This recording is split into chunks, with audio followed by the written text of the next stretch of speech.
Do you ever hear the expression, someone says, I have a calling for this kind of work. I feel I have a calling. He's got a calling. That expression actually comes from this week's parasha. This week we read Parashat Vayikra and we begin the book of Leviticus.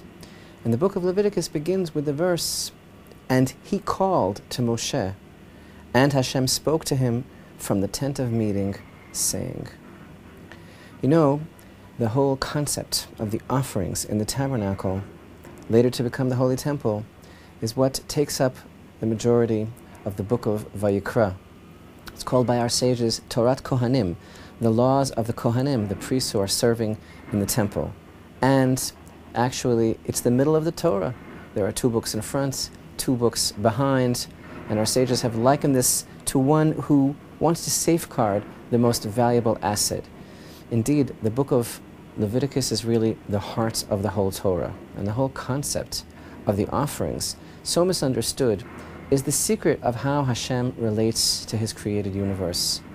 And the whole dynamic of bringing an offering in the temple is about mankind realigning himself with God, and also, on a global level, bringing down the whole influx of divine blessing into the world. But the concept of the korbanot, the offerings, is so misunderstood. It gets a very bad rap. There are so many people who distance themselves from this part of the Torah.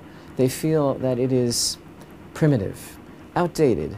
They're almost embarrassed. They feel they have to make excuses and say, you know, that was then, but now we're so much more advanced. This is not something that we're ever going to be going back to. People have a lot of trouble relating to the concept of the offerings, to the extent that we could really say that one's attitude regarding this most difficult and perplexing and deep part of the Torah is almost like an acid test to determine where a person is really holding with his midot, with his character traits, with his relationship with God.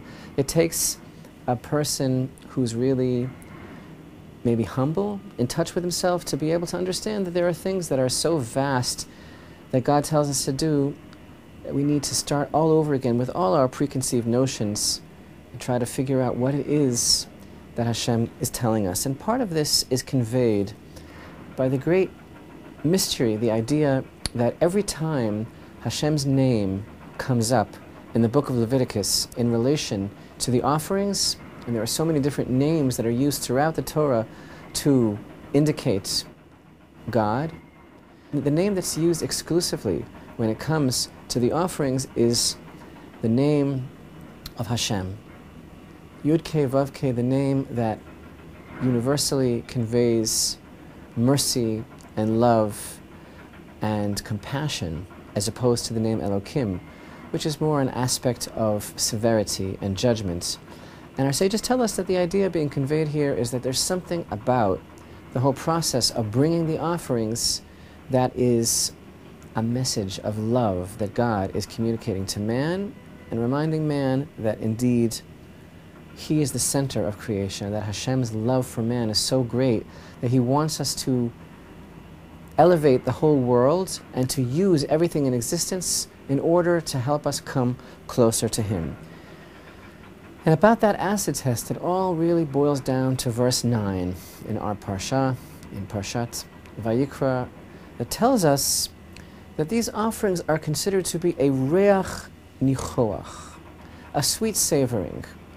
And Rashi tells us this expression, reach nichoach, a sweet savor, a pleasant aroma, is derived from the expression, or related to the expression, nachat ruach, which means a type of satisfaction, that God himself, as it were, is pleased that, as Rashi says, I spoke, I told you what I want done, and my will was done.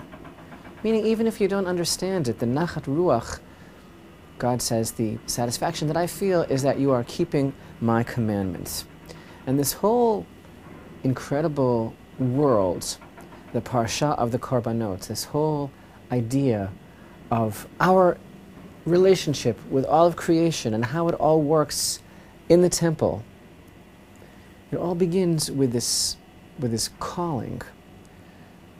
And he called to Moshe, and Hashem spoke to him from the tent of meeting, saying. What is the idea of this calling? Rashi tells us something amazing.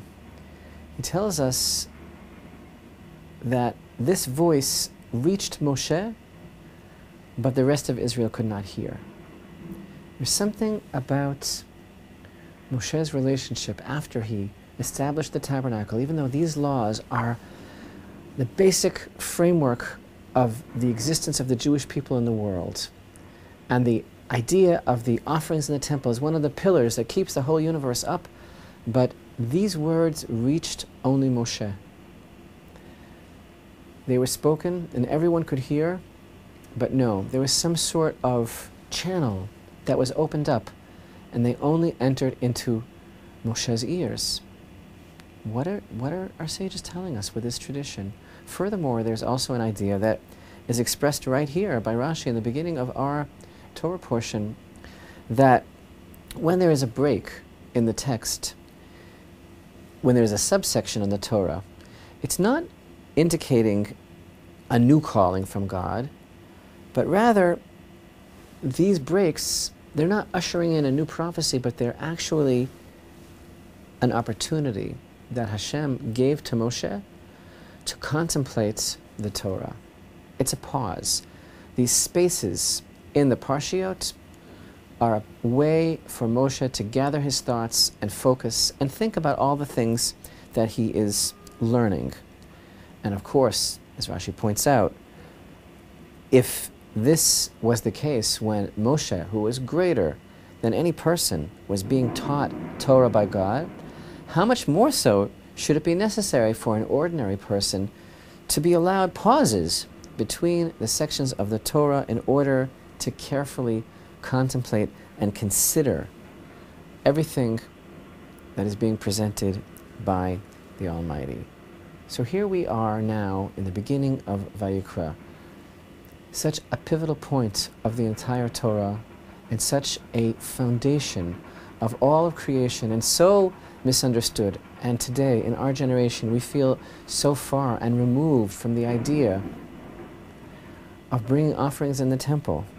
But yet, it's the main body of the Torah, and yet, this voice originally only reached Moshe. So what is the message of calling first to Moshe and giving him the time to contemplate? Moshe, who was really closer to the Almighty than any human being. Perhaps it has to do with the personality of Moshe and everything that we know about him, his humility, his sense of bitul, his tremendous modesty, and his lack of ego, his lack of self that enabled him to consider that there was so much more than meets the eye. There's so much more that is greater than him. There's so much more that perhaps he cannot understand. Perhaps that very willingness that we know so much about Moshe, that he was so self-effacing, perhaps that ability to admit that there's so much more to understand is what allowed him to understand. Perhaps he was the embodiment of that Rashi on the words Reach Nichoach, the nachat ruach, the satisfaction that Hashem feels is when His will is fulfilled, even if we don't necessarily agree or understand, and even if it's not really something that we can immediately relate to. We have that pause to contemplate exactly what He's telling us.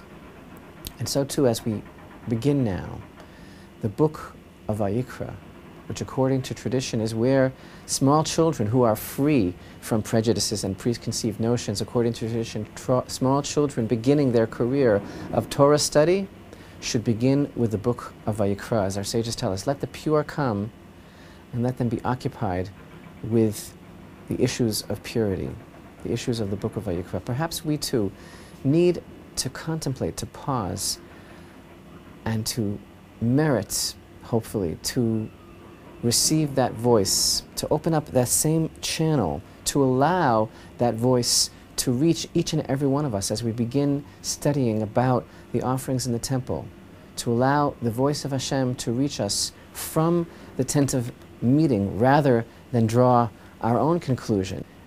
As the verse tells us, he called to Moshe, and Hashem spoke to him from the tent of meeting, saying, "Speak to the children of Israel and say to them, when a man among you brings an offering to Hashem."